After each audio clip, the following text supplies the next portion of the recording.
señores, bienvenidos a Tiempos Modernos. Durante casi 4 décadas, la República Democrática Alemana fue considerada el escaparate del socialismo, pero la realidad fue que las autoridades de la RDA tuvieron que electrificar las fronteras y levantar muros para evitar que su población escapase. Hizo honor a su condición de guardiana de la ortodoxia, persistiendo en el comunismo hasta después de la caída del muro que ella misma había erigido en Berlín. Terminada la Segunda Guerra Mundial, Alemania se convirtió para la Unión Soviética en una fuente de indemnizaciones de guerra, de enriquecimiento personal de la élite dirigente soviética, de alta tecnología para los industriales y científicos y de enormes recursos de uranio, esencial para el armamento nuclear. Los comunistas, que dominaron desde el principio la región oriental de Alemania conquistada por el Ejército Rojo, trataron de atraerse a la población con medidas sociales, que incluían el reparto de las grandes propiedades rurales entre los campesinos, y crearon el Partido Socialista Unido, SED. Este, sin embargo, no fue bien acogido por la población, ya que esta lo vinculaba a las violaciones, a las confiscaciones y a la ocupación soviética. En octubre de 1946, el SED fracasó en los comicios municipales y desde entonces las autoridades falsificarían sistemáticamente las elecciones. Luego, las tierras fueron colectivizadas y las empresas nacionalizadas. La República Democrática Alemana se fundaría el 7 de octubre de 1949 en la zona ocupada por el Ejército Rojo, siendo su primer presidente el histórico comunista alemán Wilhelm Pieck y Otto Grottebel el primer presidente de gobierno.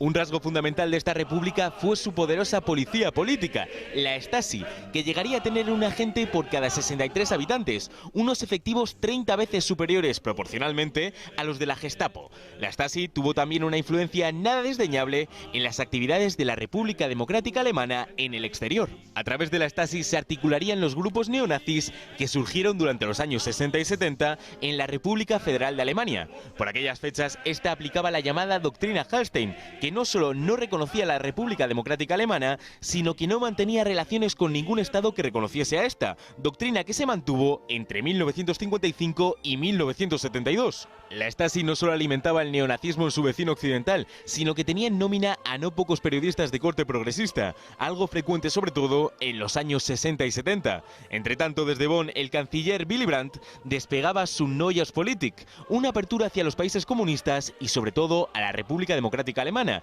y que fracasó debido a que la Stasi infiltró a uno de sus agentes, Günter Guillaume, que llegó a ser asesor personal del canciller alemán occidental.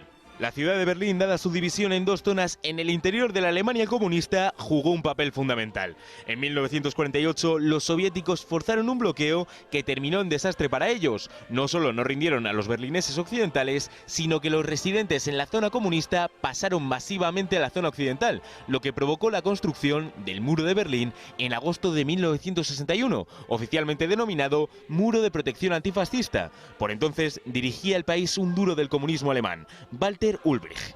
Pese a la realidad agudamente represiva de la RDA, su historia está jalonada de protestas contra la misma. La primera acaeció el 17 de junio de 1953, cuando los carros soviéticos reprimieron las protestas de los trabajadores alemanes contra el incremento de las cuotas de producción. Como si no hubiera pasado el tiempo, cuando Gorbachov visitó Berlín en octubre de 1989 para conmemorar los 40 años de la RDA, la población prorrumpió en gritos de «Gorbi, ayúdanos», ante la incredulidad de las autoridades. Tras la caída del muro berlinés apenas un mes más tarde, el Estado socialista oriental apenas sobrevivió un año. Don Javier López, sea usted muy bienvenido. Buenos días, Fernando. ¿Qué tal? Bueno, en primer lugar, vamos a situar las cosas en su perspectiva justa. ¿Era la República Democrática Alemana un producto soviético, un Estado satélite? Es complicado siempre decir si un Estado o si un movimiento es puramente un producto externo.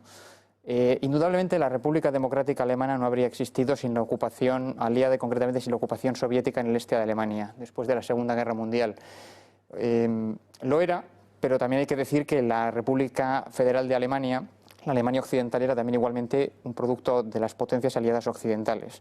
En buena medida, la creación de la República Democrática Alemana es la respuesta que da la zona de ocupación soviética a la creación de la RFA, precisamente en 1949, con la creación de este Estado que va a durar 40 años a partir del año 1949. ¿Y podemos considerarle, estrictamente hablando, un Estado comunista de partido único? El partido al que se ha hecho referencia en el documental introductorio, el partido hegemónico en la RDA, era el Partido Socialista Unificado de Alemania. Era el SED, siglas en alemán, y era la fusión, el resultado de la fusión en la zona oriental, en la zona de ocupación soviética, del Partido Socialdemócrata y del Partido Comunista, pero bajo control comunista. Oficialmente, por tanto, era una mezcla de ambos. Lo que pasa es que ni siquiera era el partido único, porque en realidad lo que había en Alemania era el llamado Frente Nacional. Y el Frente Nacional era lo que en España sería el Frente Popular, es decir, una coalición amplia de partidos, con uno que tendría el papel más destacado, que sería este SED, este Partido Socialista Unificado, que en realidad era un partido comunista, y en realidad era la manifestación exterior de la llamada ideología antifascista de Alemania Oriental. El antifascismo es un subproducto ideológico y propagandístico que sirve de coartada a una ideología real que hay detrás, que en este caso es el comunismo. Entonces había un partido hegemónico, supuestamente socialista, pero que en realidad tenía tenían el control los comunistas en él, y tenía además una segunda pantalla que era esta coalición amplia llamado Frente Nacional, una especie de Frente Popular, repito, que ocultaba la total hegemonía de la cúpula comunista en este estado llamado República Democrática Alemana. El propio nombre, de hecho, República Democrática Alemana, es también una manifestación del antifascismo. Usan la expresión democrático como todo lo que no es comunista. Sebastian Haffner dijo que para un alemán corriente era más fácil encontrar elementos de ruptura con el pasado del Tercer Reich en la República Federal Alemana que en la República Democrática Alemana. Es decir, que la República Democrática Alemana se parecía más al Tercer Reich que la República Federal. Efectivamente, se puede decir que hay elementos de continuidad entre el Estado del Tercer Reich y la República Democrática Alemana. El más visible, a primera vista, por ejemplo, los uniformes militares, que se parecían más los de la República Democrática Alemana a los de la época del Tercer Reich, a los de la Wehrmacht del Tercer Reich, que los del ejército, la Bundeswehr, que era el ejército de Alemania Occidental. En buena medida, sí. Esto lleva al planteamiento hasta qué punto, por ejemplo, la República Democrática Alemana es un sistema totalitario. Siendo rigurosos en la distinción régimen autoritario, régimen totalitario, por ejemplo, el papel del partido, que es un rasgo del régimen totalitario, era fundamental en la República Democrática Alemana. Ese partido comunista que lo era en todo salvo en el nombre. Por ejemplo, también había un pluralismo limitado, porque en ese Frente Nacional, el nombre oficial de lo que era el Frente Popular en Alemania Oriental, había unos democristianos filocomunistas, había unos liberales filocomunistas, por lo tanto había un aparente pluralismo limitado.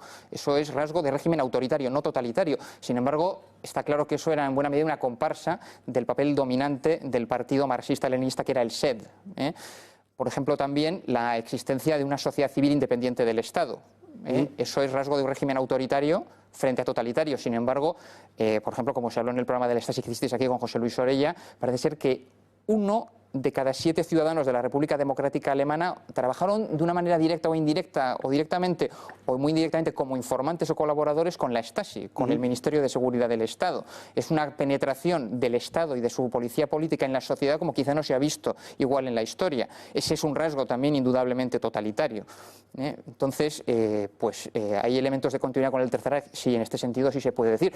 A la vez, por ejemplo, el Tercer Reich es curioso que tiene elementos no totalitarios, como el hecho de que al ser un régimen fundamentalmente nacional, había miembros en los altos puestos de las Fuerzas Armadas, en la Wehrmacht o incluso en el cuerpo diplomático, insisto, en el Tercer Reich, que no eran nazis, o incluso que eran antinazis, pero que por una cuestión de patriotismo o de identificación con los objetivos nacionales del Tercer Reich colaboraban en estos altos puestos con el régimen de Hitler. Yo creo que Haffner se refería quizá más a ciertos aspectos como estos que has mencionado sin duda, pero al aspecto colectivo de la vida del pueblo. Es decir, que tenías las juventudes hitlerianas por una parte, luego en la RDA tenías la Jungvolk, mientras que en la zona occidental se había de alguna manera democratizado, digamos, en ese sentido americanizado, y era una vida más individualista, más individualizada, mientras que los aspectos colectivos que también caracterizaron al Tercer Reich persistían de una forma más permanente en la Alemania comunista.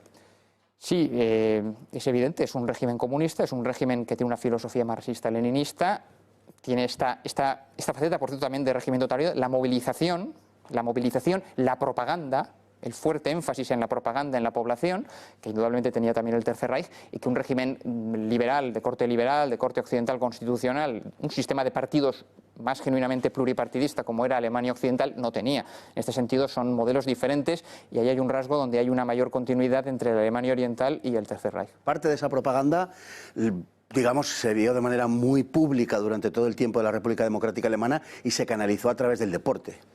Sí, y de una manera incluso bastante espectacular. Durante unos años, sobre todo, la RDA se potenció mucho los deportes olímpicos. O sea, hizo un gran esfuerzo en el reclutamiento y en la preparación y en el entrenamiento de jóvenes talentos para destacar mucho en competiciones internacionales y especialmente en deportes olímpicos y en los Juegos Olímpicos. Durante unos años había un equipo mixto unificado de las dos Alemanias, pero en los años 70 y 80 la RDA competía con un equipo propio y llegó a tal extremo su éxito que en 3 Juegos Olímpicos, en Montreal 1976, en Moscú 1980, si bien en este hubo un boicot importante de países occidentales, y también en Seúl 88, fue el segundo país en medallas de oro después de la Unión Soviética, la RDA, más que Alemania Occidental. En este sentido es un éxito bastante impresionante. Se ha discutido mucho hasta qué punto también el famoso dopaje de Estado de algunos atletas pudo influir también en semejantes éxitos. Por otra parte, no hay que olvidar que, por ejemplo, en el fútbol, que es el conocido como deporte rey, sin embargo, ahí no, ahí prevaleció, era más destacado Alemania Occidental. Alemania Occidental durante la Guerra Fría ganó 2 mundiales y fue subcampeona 3 veces. Sí, señor. El año 54 y el 74, si no recuerdo mal, el mundial que organizó la propia República Federal, y sin embargo en ese mundial, aunque lo gana la República Federal, en el enfrentamiento que tienen Alemania Federal y la República Democrática, gana 0-1 la República Democrática, lo cual fue un éxito absolutamente impensable. Bueno, ¿cómo afectó esa socialización, esas nacionalizaciones que se llevaron a cabo a la industria y a la agricultura? Es fundamental cuando consideramos la historia de la República Democrática Alemana y especialmente desde ese punto de vista económico, los años anteriores de ocupación de la Unión Soviética.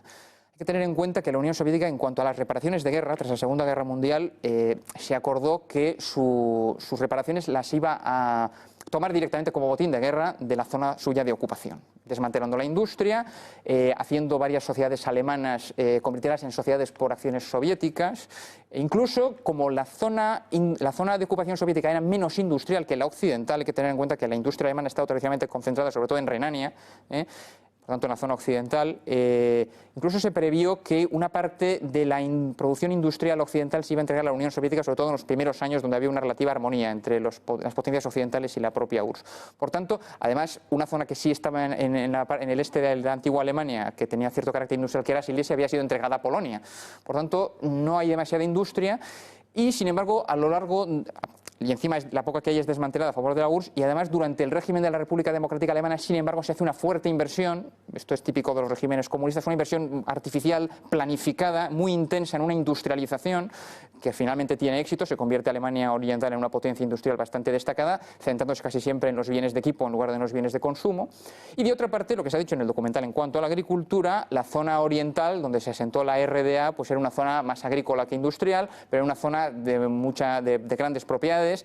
La propia ocupación soviética fue ya la que expropió las tierras, las tierras de cultivo en Alemania Oriental. Obedecía también a un propósito político, y es el hecho de que la base de la vieja Prusia, la base política, era en buena medida la nobleza propietaria de tierras, los Junkers, la famosa nobleza militar prusiana, que aparte de que habían huido, habían abandonado sus tierras al final de la Segunda Guerra Mundial, tenían que ser despojados de esas tierras también como símbolo de la privación de su poder político. Entonces, a partir de ellas se socializan, es decir, la gran socialización tiene lugar incluso antes del nacimiento de la propia RDA en 1949. Bueno, muchas veces hablamos de la caída del muro de Berlín en noviembre del 89, pero pocas veces hablamos de su construcción en agosto del 61 y de los motivos de la construcción. ¿Por qué la República Democrática Alemana, por qué las autoridades comunistas erigen ese muro en mitad de la ciudad de Berlín, que acompañaba a las vallas electrificadas que habían levantado entre la frontera de las dos Alemanias? Berlín era... Hay que recordar que Berlín Occidental era un enclave occidental en territorio de Alemania Oriental y territorio del bloque soviético. Era como estaba esa frontera debidamente, desde el punto de vista de Alemania Oriental, electrificada y muy custodiada entre las dos Alemanias, Berlín, que estaba dividida entre los dos bloques y entre las dos zonas de ocupación, occidental y soviética, era el gran punto de salida de personas que querían abandonar Alemania Oriental, votando por los pies, como diría Trotsky precisamente, sí. Preferían vivir en la zona occidental y se iban por Berlín. Entonces, Alemania Oriental estaba perdiendo una gran cantidad de personas, sobre todo estaba perdiendo población, pero además estaba perdiendo población con un alto grado de preparación. La finalidad, por tanto, de la construcción de no lo olvidemos, llamado muro de protección antifascista, esto nunca debe olvidarse que se llamaba así, la finalidad de la construcción de este muro es evitar, no protegerse de nadie, sino simplemente evitar que la población abandone el país. En ese sentido, tiene éxito. Se consigue evitar la salida de la población, al menos en los niveles anteriores, y se consigue consolidar en los años siguientes a la República Democrática Alemana como un Estado relativamente viable y como una potencia industrial bastante digna de mención, sobre todo dentro del bloque oriental. En sus relaciones con Alemania Federal, hubo un cambio notable a comienzos de los años 70 cuando se sustituye la doctrina Hallstein por la Ostpolitik de Willy Brandt, que pretendía a su vez empalmar o vincularse con una política hacia el este que ya practicaba Bismarck, pero que tenía muy poco que ver porque había una cierta, digamos, orientación ideológica, y que terminó en un fenomenal escándalo al estar involucrados algunos miembros del entorno de Willy Brandt, concretamente su secretario personal, en cuestiones de espionaje porque resultó ser un agente de la Stasi.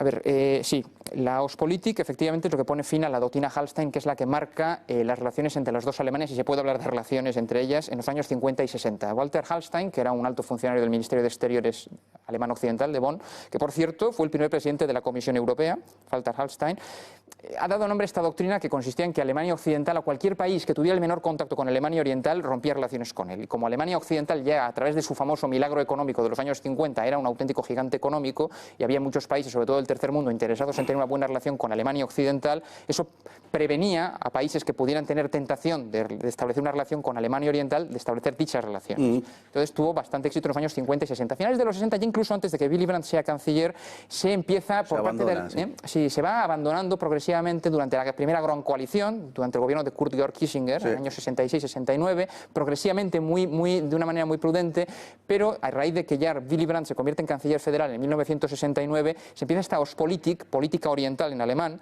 que consiste no solo en las relaciones con Alemania Oriental, sino en general con otros países del este, que recuerda un poco, como bien dices, a la política exterior tradicional de Alemania enfocada hacia allí.